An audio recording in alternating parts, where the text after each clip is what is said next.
కార్యక్రమానికి నన్ను పిలిచి మాట్లాడమని చెప్తున్నందుకు రాష్ట్ర ప్రభుత్వానికి ముఖ్యంగా మన లక్ష్మణ్ గారికి ధన్యవాదాలు. ఏదేమైనా మన ముఖ్యమంత్రి గారు ఒక పేదోళ్ళ మనిషి అయినట్టుగా, అట్టడుగు వర్గాల మనిషి అయినట్టుగా పేదోళ్ళ యొక్క మనసులో ఏముందో గమనించగలిగేటువంటి స్థితిలో వారు ముందుకు పోతున్నందుకు ప్రత్యేకంగా ఒక కౌగలింత ఇస్తే చాలు, నేను వెళ్ళిపోతానే. రేవంత్ రెడ్డి గారు, ముఖ్యమంత్రి గారు రండి.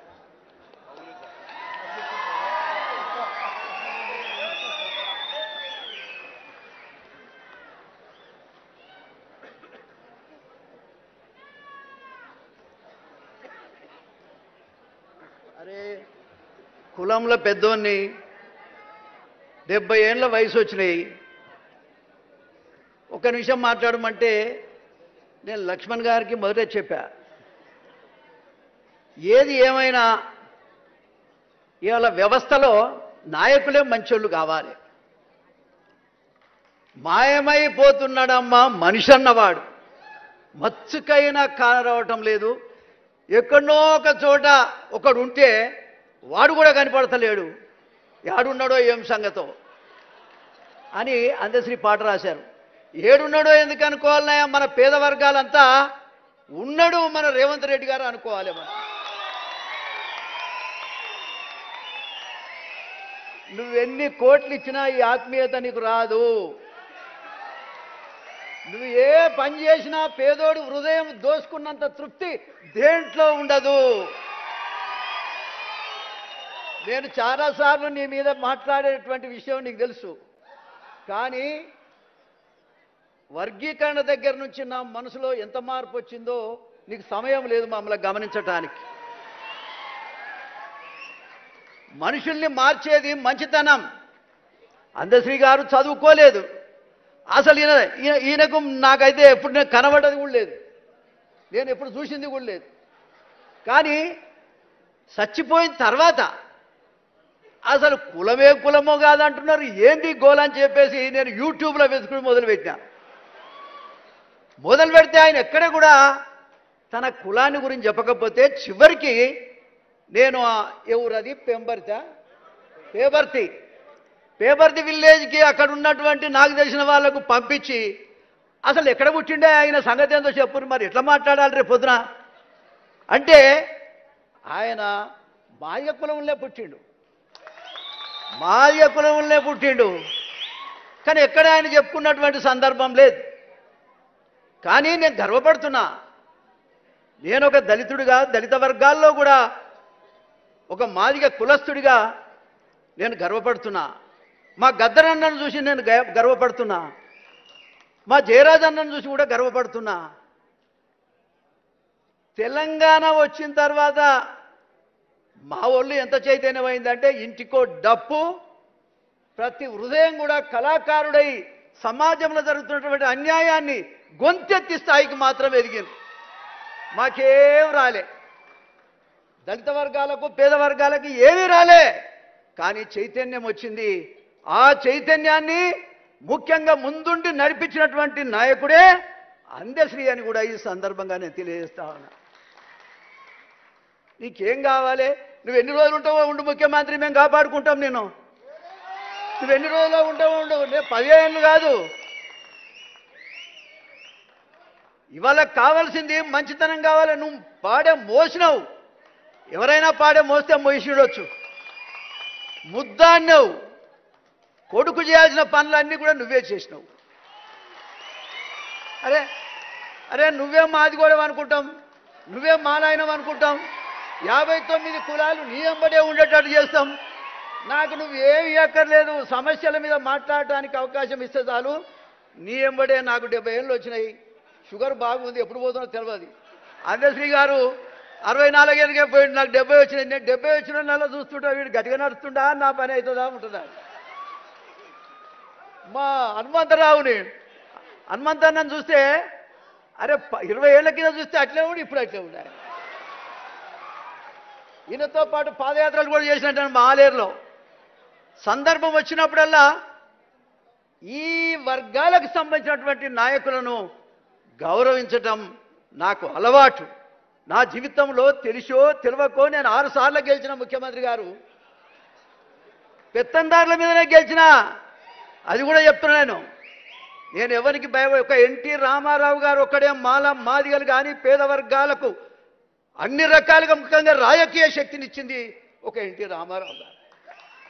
మీరు అర్థం చేసుకోవాలి. ఎన్టీ రామారావు గారు ఇచ్చిన మళ్ళీ మాకు ఎవరు ఇయ్యట్లే. ఒకవేళ నువ్వు అందశ్రీ రాసినటువంటి పాటలో భాగంగా మా ఎక్కడో ఉన్నాడు యారునో కనబడతాడని చెప్పిండు ఆయన. ఇవాళ నేను అంటున్నా ఒక మాదిగ బిడ్డగా లేకపోతే దళిత బిడ్డగా మేమందరం నీ ఎంబడి ఉంటాం. నేను వీకెట్టోడే లేడు ముద్దాడు. మా మాదిగోళ్ళ ఇళ్ళలో వాడు, మా మాలోళ్ళ ఇళ్ళలో వాడు, మా 59 కులాలు ఇళ్ళలో ఒక్కసారి అట్ట పండుకోరా. మా బీసీ ఇళ్ళలో వాడు, మా సాకరోళ్ళ ఇళ్ళలో మంగళోళ్ళ ఇళ్ళలో పండుకొని రావయ్యా. నువ్వు ఏ పని చేయకపో. ఏం బుబ్బ ఎవడు పెడుతుండే ఎవడు ఆగుబిడ్డ ఎందుకు తొందరపడుతున్నాడు? నన్ను డయాస్ మీద గింతే మాట్లాడిన చెప్పినటువంటి వ్యక్తి అయితే లేడు. కానీ మా రేవంత్ రెడ్డి ఫస్ట్ టైమే చెప్పినాయా నేను సరే మొట్టమొదట రేవంత్ రెడ్డి ముఖ్యమంత్రి అవుతాడు నా తమ్ముడు అని చెప్పిన. నేను అందరికంటే మొట్టమొదట ప్రకటించింది నేను. కానీ ఏం చేద్దాం, కాలం ఇట్లా గడిచి వస్తూ ఉంది. ఓకే, అయినా కూడా నాకే ఇబ్బంది ఏం లేదు. నేను అన్నీ చూసినా, అన్నీ చేసినా. ఇలా అందశ్రీ మహాకవికి మీరు పట్టం కట్టిన దానికి మా అందరికి పట్టం కట్టినట్టే లెక్క. ఏం ప్రభాకర్ అన్న, అందరికి పట్టం కట్టినట్టే లెక్క. కాబట్టి ఒక్కసారి రేవంత్ రెడ్డి గారి నాయకత్వం, రేవంత్ రెడ్డి గారి నాయకత్వం ఒక ఎన్టీ రామారావు కోసమే చేపట్టినా గట్టిగా ఇప్పుడు నీ కొరకే కొడుతున్నా. ఇది కాపాడుకోవాల్సిన బాధ్యత నీది, ఇది కాపాడుకోవాల్సిన బాధ్యత నీది.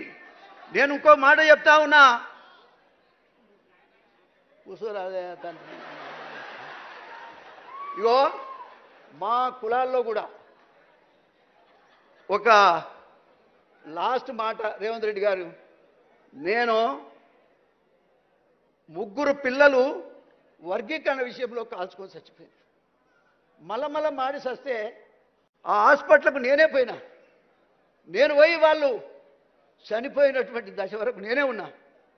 నువ్వు వర్గీకరణ చేసిన తర్వాత అసెంబ్లీలో నువ్వు మాట్లాడినాక డైరెక్ట్గా నేను అంబేద్కర్ విగ్రహానికి దండేసి ఆ చనిపోయిన ఇండ్లు హ్యాబిట్స్లో ఉన్నాయి, ఎక్కడనో కాదు హ్యాబిట్స్లో ఉన్నాయి. మీరు ఇచ్చినటువంటి స్టేట్మెంట్ని తీసుకొని చక్కగా స్పీడ్ తోటి వాళ్ళు ఇళ్లలో పోయిన వాళ్ళు బిచ్చగాళ్ళు ఉన్నట్టున్నారు. 4 ఈ 4 పాపం ఏమీ లేదు. నేనేం చేయాలని చెప్పేసి అప్పటిదాకా మేము చూడలే. మా మందకృష్ణ మాదిగని వాస్తవంగా మేము ముందర పెట్టి ఉద్యమాన్ని నడిపించినాం. మేము కాదని చెప్పడంలే. ఆ ఉద్యమాన్ని వెనుక ఉండి నడిపించింది కూడా మోతుకుపల్లి నరసింహలే. నేను ఇది కూడా చెప్తా ఉన్నా. కాబట్టి అయినా సరే పాలిటిక్స్లో ఏదైనా వర్గాల వాళ్ళకు కూడా మనం సపోర్ట్ చేయాల్సిన అవసరం ఉందని చేశాను నేను. ఇవాళ నేనేమంటే కనీసం ఎవరం అక్కడ పోలే. ఇవాళ మీరు దానికి ఒక రూపం కల్పించారు కాబట్టి మీ పేరు మీద నేను అక్కడికి పోయిన 30 ఏళ్ళ తర్వాత వాళ్ళు ఏడుస్తున్నారు పాపం. అరే ఏమైందా, మరి ఎవరు సాయం చేయలేదు, మరి ముచ్చట మన దగ్గర రాలేదు, ఇప్పటిదాకా ఏమైపోతుంది చెంపలేసుకొని నేను ఇమ్మీడియట్గా మా ఎటువా రాజనాథ్ సింగ్ లేడా పోయిండా, ఆయన మంచిగా చెప్పేటప్పుడు ఉండడు. అయితే రాజనరసింహ కొంచెం కోపిస్ట్. కానీ నేను పోయి బ్రదర్ మనం వీళ్ళకు ఏదో ఒకటి చేయాలి కదా, ఈ వర్గీకరణ కోసమే వాళ్ళు చచ్చి ప్రాణం పోసిరు కదా, బలైపోయారు కదా, రక్తం చిమ్మిరు కదా, వాళ్ళ కోసం మనం ఏదైనా చేయకపోతే ఎట్లా? ప్రభుత్వం దగ్గరికి ముఖ్యమంత్రి దగ్గరికి పోతే వర్గీకరణ చేసిన మనసు ఎప్పుడైతే ఆయనకుందో ఖచ్చితంగా వీళ్ళకి న్యాయం చేస్తాడని చెప్పాను నేను. లక్ష్మణ్ కూడా చెప్పాను నేను. కనీసం వెంటనే దామోదర్ రాజనరసింహ గారు వాస్తవంగా కొంచెం కఠినంగా మాట్లాడతాడేమో కానీ మనిషి మంచిదే. సుమారుగా ఒకరికి 5 లక్షల రూపాయలు ఇచ్చి వాళ్ళను ఊరట చేపించిన. ఏది ఏమైనా వాళ్ళకి ఇంటికో ఉద్యోగం, ₹1 కోటి ఎంతో మందికి కోట్లు ఇస్తున్నారు.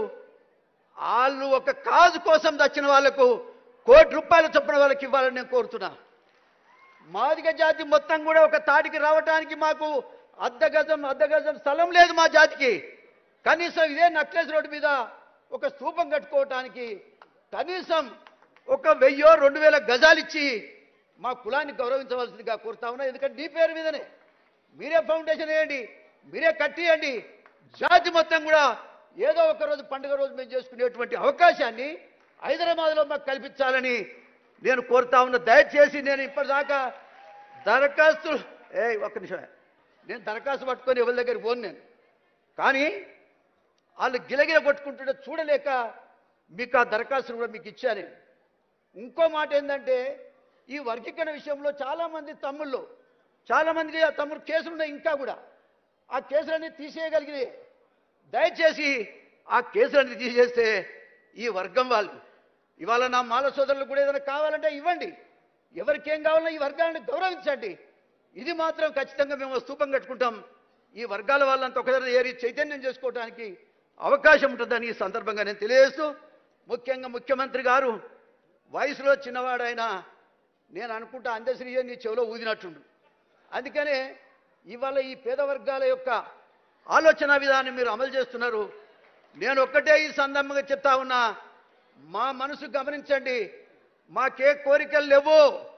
వయసులో ఉన్నప్పుడే నేను ఏం కోరుకోలేదా, నీతికి నిజాయితీకి అంబేద్కర్ వారసుడిగా బతికిన నాకు నాయకుడు విద్యార్థి దశలో కూడా మాకు ఆనాడు నాయకుడిగా మా ఉన్న జేబీ రాజు గారు. ఇవాళ ఒక్క మాటలో చెప్పాలంటే ఒక్క మాటలో చెప్పాలంటే మరి అప్పుడో ఇప్పుడో మాట్లాడినిస్తే నేను ఎప్పుడో దిగిపోదు కదా, మాట్లాడక చాలా రోజులే. ఈ సమస్యలన్నీ కూడా ముఖ్యమంత్రి గారు మాకు ఒక మీటింగ్కి అవకాశం ఇవ్వండి, మాదిగ వాళ్లకు ఇవ్వండి, మాల వాళ్ళకు కూడా ఇవ్వండి, వ్యవస్థాపరమైనట్టు. కాబట్టి మరి మీరు ఒక మీటింగ్ కాల్ఫర్ చేయండి, అందరం కూడా వచ్చి ఉన్న పరిస్థితుల మీద దృష్టికి తెస్తాం. చేయగలిగినే చేయండి, చేయలేకపోతే వదిలేయండి. కానీ వర్గాలందరినీ కూడా మీరు కలుపుకొని పోతున్నందుకు, అందశ్రీకి ఇంత గౌరవం ఇచ్చినందుకు ప్రత్యేకమైనటువంటి ధన్యవాదాలు. వర్గీకరణ చేసి మా షెడ్యూల్డ్ కులాల్లో ఐక్యత తీసుకొచ్చారు మీరు. సరే 2 రోజులు గునుక్కుంటారు ఎవడో ఇటు అటు, కానీ ఒక మంచి కార్యక్రమాన్ని మీరు చేశారు. అందుకు కూడా హృదయపూర్వకంగా ధన్యవాదాలు తెలియజేస్తూ నేను సెలవు తీసుకుంటున్నాను.